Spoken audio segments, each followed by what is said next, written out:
semuanya, perkenalkan nama saya Teresia Mayfrin Maju. Saya dari kelas 11G. Pada video ini, saya akan menjelaskan tentang perjuangan meraih kemerdekaan pada masa pendudukan Jepang, serta pengaruh pendudukan Jepang pada masa kini. Baik, langsung saja ke penjelasannya. Pendudukan Jepang di Indonesia berlangsung dari tahun 1942 hingga 1945 dalam masa Perang II. Pada awalnya, Jepang datang dengan propaganda sebagai saudara tua yang ingin membebaskan Indonesia dari penjajahan Belanda. Namun, kenyataannya Jepang juga melakukan penindasan seperti kerja paksa dan kekurangan pangan. Kondisi ini justru memicu semangat rakyat Indonesia untuk meraih kemerdekaan. Dalam upaya mencapai kemerdekaan, bangsa Indonesia melakukan dua bentuk perjuangan, yaitu kooperatif dan non-kooperatif. Pertama, perjuangan kooperatif, yaitu bekerja sama dengan Jepang secara taktis. Tokoh-tokoh nasional seperti Soekarno dan Muhammad Hatta memanfaatkan organisasi bentukan Jepang untuk mempersiapkan kemerdekaan. Contoh organisasi tersebut adalah BPUPKI, yang bertugas untuk merumuskan dasar negara dan undang-undang dasar. Dari sinilah lahir gagasan Pancasila.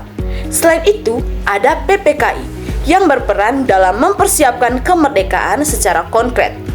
Strategi ini bukan berarti mendukung Jepang, tetapi memanfaatkan kesempatan untuk kepentingan bangsa Indonesia. Kedua, perjuangan non-kooperatif, yaitu perlawanan terhadap Jepang. Perlawanan ini dilakukan secara terbuka maupun rahasia. Salah satu contohnya adalah pemberontakan PETA di Blitar yang dipimpin oleh Supriyadi. Selain itu, banyak tokoh melakukan gerakan bawah tanah untuk melawan Jepang. Ini menunjukkan bahwa rakyat Indonesia tidak sepenuhnya tunduk pada penjajahan Jepang.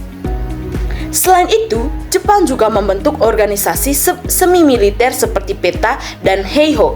Meskipun dibentuk untuk membantu Jepang, organisasi ini justru melatih pemuda Indonesia dalam bidang militer. Latihan ini menjadi bekal penting dalam mempertahankan kemerdekaan setelah 1945. Puncak dari perjuangan ini terjadi ketika Jepang kalah dalam Perang II. Kekalahan Jepang menciptakan kekosongan kekuasaan di Indonesia.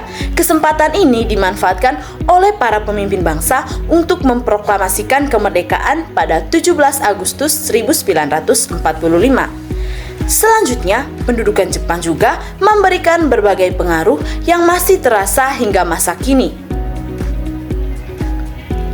Yang pertama, di bidang politik. Terbentuknya BPUPKI dan PPKI menjadi dasar lahirnya sistem pemerintahan di Indonesia, termasuk dasar negara Pancasila. Ini menjadi fondasi penting dalam kehidupan berbangsa dan bernegara saat ini. Yang kedua, di bidang militer. Pelatihan dari organisasi seperti PETA menjadi cikal bakal terbentuknya Tentara Nasional Indonesia atau TNI. Disiplin dan semangat juang yang ditanamkan masih menjadi ciri khas militer Indonesia hingga sekarang ini.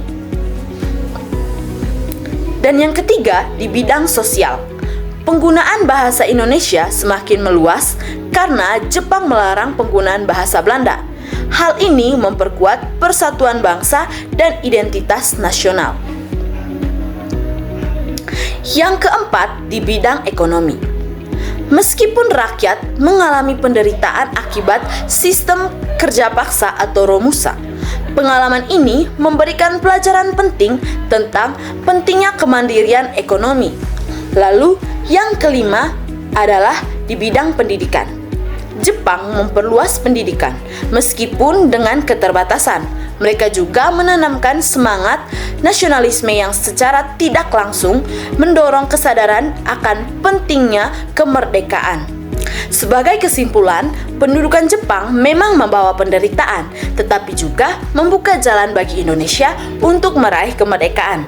Bangsa Indonesia mampu memanfaatkan situasi dengan strategi yang cerdas, baik melalui kerjasama maupun perlawanan. Dampaknya masih terasa hingga sekarang, terutama dalam sistem pemerintahan, militer, dan semangat nasionalisme. Baik teman-teman, sekian penjelasan saya berkaitan dengan perjuangan meraih kemerdekaan pada masa pendudukan Jepang dan pengaruh pendudukan Jepang pada masa kini. Sekian dan terima kasih.